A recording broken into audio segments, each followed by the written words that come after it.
दर्शकों नमस्कार, आज की आवाज़ पर आपका स्वागत है। दर्शकों हम आपको बता दें, दीपावली त्यौहार को लेकर पूरे बाज़ार में दीपावली पर जो साज श्रृंगार की सामग्री आती है वो तो पूरे बाज़ार में देखने को मिल रही है। तरह तरह के नए नए आइटम्स आ गए हैं, लेकिन कहीं ना कहीं उनकी वो बिक्री नहीं हो पा रही है जिसकी दुकानदारों को आशा थी। और हम कह सकते हैं कि कोरोना संकट, साथ ही साथ इस बार जो सोयाबीन की फसल थी, खरीफ की जो फसल थी, वो कहीं ना कहीं मध्यम रही है, जिसका प्रभाव बाज़ार पर देखने में आ रहा है। इसी से संबंधित बाज़ार में हमने कुछ सर्वे किया है जो हम आप तक पहुंचा रहे हैं। दीपावली त्यौहार पर अगर सबसे ज़्यादा जो महत्वपूर्ण वस्तु होती है वो होती है दीपक। और दियों का क्रेज़ तो प्राचीन काल से चला आ रहा है। दीपक में जब हम तेल डालकर और उससे उजाला करते हैं तो घर आंगन महक जाता है। पिछले कुछ समय में थोड़ी सी कैंडल्स हावी हो गई थी और कैंडल के बाद वापस से पूरा देश जो है वो फिर से वापस दीपकों की ओर लौट रहा है। इसी संबंध में हम एक दियों का जो निर्माण करने वाले व्यक्ति हैं उनसे बातचीत कर रहे हैं। वो करीब 20 साल हो गए। 20 साल हो गए। 20 साल। तो 20 वर्षों से आप ये दीपावली के त्यौहार की बहुत ही स्पेशल वस्तुएं बनाते हैं। नहीं बना दें तो जब बना देने देते जब मार्केट को चले हुए ऊपर रहता हूँ जी। हमारे मार्केट चलने के ऊपर है जी। तो इस बार कैसा मार्केट चल रहा है? अच्छा चलेगा था। लॉकडाउन न कहीं वो बीमारी ना खाती तो। अच्छा, आप 20 सालों से ये काम कर रहे हैं। हाँ। तो आपके घर परिवार का भरण पोषण हो जाता है? खूब बढ़िया, अच्छा बढ़िया हो जाता है। ऐसा कोई साल आपको याद आता है कि जब आपको लगा इस साल तो बिल्कुल भी दीपकों की और इन चीज़ों की बिक्री नहीं हुई? नहीं सब ऐसा कभी नहीं हुआ? ऐसा कभी नहीं हुआ। जब बचता है थोड़ा बहुत तो बहुत रेडीमेड में सब कोई ये हवन हो, कोई पूजन हो तो वहाँ में चले जाता है। बाद में काम में जाता है। बाद में काम में जाता है। सबसे ज़्यादा डिमांड क्या दीपावली पे ज़्यादा होती है। ज़्यादातर डिमांड पूरी थी दीपावली की।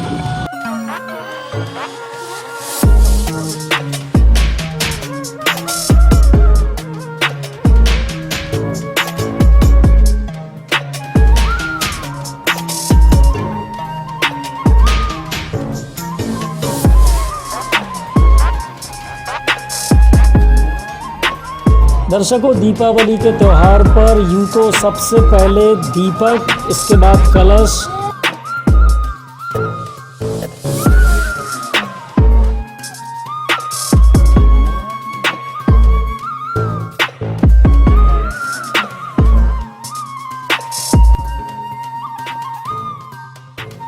फिर बच्चों के खेलने के लिए चकिया, चौकड़ा और बहुत सारी वस्तु ऐसी हैं जो वर्षों से अपने नगर में ही ग्राम में बनाती जाई जा रही हैं और उनको ज़रूर लोग खरीदते रहें ताकि दीपावली पर शुभ होता रहे। अभी हमने देखा कि एक स्थान पर बहुत ही सुंदर कलश रखे हुए थे और वो कलश बरबस हम सभी का मन मोह रहे थे। सोचने वाली बात ये है कि आपको अपने देश में ही इतनी अच्छी वस्तुएं बनती हैं कि उनको अगर आप सजावट में इस्तेमाल करते हैं तो आपको मन को गजब का आनंद मिलता है। वहीं हमने देखा कलश के पास में एक चौकड़ा रखा हुआ था और ये चौकड़ा हमें बचपन की याद दिला रहा है। बचपन में इन चौकड़ों के बिना छोटे छोटे बच्चे दिवाली का त्यौहार नहीं मनाते थे। तो इस तरह हम आपसे कह सकते हैं, आप ये बताएं कि आपने बहुत सुंदर चकिया चौकड़ा बनाए हैं, कलश बनाए हैं, तो इनकी बिक्री आप घर से करते हैं या बाजार में लेकर? बाजार में बेचते ज़्यादातर है। तो कब से कर रहे हैं आप? तो इस काम से आपका भरण पोषण हो जाता है? कब होता है? कम होता है। मान लो 15 पैसे खर्च हो जाते हैं अपने पास। तो मतलब आप चाहते हैं कि इस क्षेत्र में और भी विकास होना चाहिए या मूल्य बढ़ना चाहिए? विकास तो होना चाहिए। तो अच्छा, लोग खरीदने के प्रति इच्छुक रहते हैं या नहीं? कैसे मतलब? इनको आराम से खरीद ले जाते हैं? आराम से ले जाते को। अच्छा। ऐसा तो नहीं लोग देख के कहते हैं नहीं हमें ये वस्तु नहीं चाहिए? नहीं, ले जाते हैं। ले जाते हैं पर दाम कम मिलते हैं। दाम कम मिलते हैं। ये है 10 रुपये मिलते हैं। ये तो कलर ही लग जाता है उसका 10 रुपये। तो बिल्कुल दर्शकों, हम आपसे कहना चाहेंगे कि हमारे स्वदेश में ही इतनी सुंदर वस्तुएं हैं जो प्रत्येक त्यौहार पर बनाई जाती हैं। हमारे लोगों का दृष्टिकोण बदलना होगा, लोगों का अपना नज़रिया बदलना होगा। हमें अपने देश की वस्तुएं खरीदनी चाहिए और वो भी उनमें ज़्यादा भाव मोल नहीं करना चाहिए, क्योंकि आपके द्वारा अगर इन वस्तुओं को खरीदा जाता है तो आपके ही जो दूसरे भाई बंधु हैं उनको इससे अर्निंग प्राप्त होगी और समाज खुशहाल बनेगा। जी विनोद प्रजापति। जी विनोद जी, आपने बहुत ही सुंदर कलश हाथ में रख रखा है और दीपक भी बड़ा अच्छा लग रहा है। ये डेफिनेटली कितने बढ़िया दीपक हैं। जब ये दीपक प्रज्वलित किया जाएगा दीपावली पर तो बिल्कुल प्रकाश से घर जगमगा उठता है, आंगन भी जगमगा जाता है।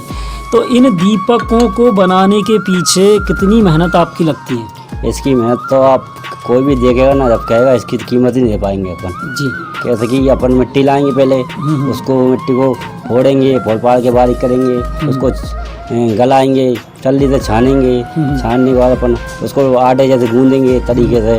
जब वो टाइट हो जाएगी, जब जाकर वो चाक पे बनेगा। बनने में तो आसान है, लेकिन पहले शुरू से प्रक्रिया एंड तक देखोगे तो आपको हुई कि आप कीमत ही नहीं दे पाए हम। बिल्कुल। और ये कलश के पड़ाव बताएं, कलश कितने चरणों में बनता है? कलश एक बार में तो बनेगा नहीं। अब अपन ने इसकी मिट्टी बनाई, जो नीचे का हिस्सा अलग बनेगा, ऊपर का अलग बनेगा। इसके बाद इस पर कलर होगा वाइट स्टेम पर। उसके बाद 3 रंग करना पड़ेगा, 3-4 रंग। जी जी। उसके बाद जब जाके मार्केट में रहेगा। अच्छा, कलश डेफिनेटली बहुत सुंदर लग रहा है। अभी इस पे कलर नहीं हुआ है? कलर नहीं हुआ अभी। कलर हो जाने के बाद बाजार में इसकी क्या कीमत मिलती है? 10-15 रुपए बस, जबकि इसके पीछे मेहनत बहुत ज़्यादा। उसकी मेहनत देख लेगा ना कोई तो ये कहेगा इसलिए 50 रुपये कम तो होना ही नहीं चाहिए आज के। अच्छा विनोद जी, ये जो काम आप कब से कर रहे हैं? बचपन से कर रहा हूँ। बचपन से। तो अभी तक आपको कभी ऐसा मन में आया कि यार ये काम छोड़ देना चाहिए हमें? मैं तो 2 साल से सोचा हूँ और अब की बार पर्सनल सोच लिया, अगली बार तो बनाना नहीं मुझे। जी, और वजह क्या है, क्यों छोड़ना चाहते हैं? कीमत ही नहीं मिल रही, जगह नहीं मिल रही, जगह भी नहीं मिल रही इतनी। जी जी। अच्छा, बेचने के लिए जगह भी उपलब्ध नहीं है? जगह के लिए पैसे तो दब व्यक्ति। तो डेफिनेटली दर्शकों, अब आप समझ सकते हैं कि इन इतनी अच्छी वस्तुओं को अगर आप क्रय करते हैं तो एक परिवार का भरण पोषण करने में भी आप बहुत अच्छा परोपकार कर रहे हैं। स्वदेशी वस्तुओं के प्रति आप निश्चित रूप से अपने मन में भाव लाएं। और दर्शकों, भारत देश वो देश है जहाँ पर वैदिक सभ्यता में गजब की आत्मनिर्भरता थी और उसका कारण केवल एक था कि हर व्यक्ति आत्मनिर्भर था। उस समय हम विदेशों पर निर्भर कम थे।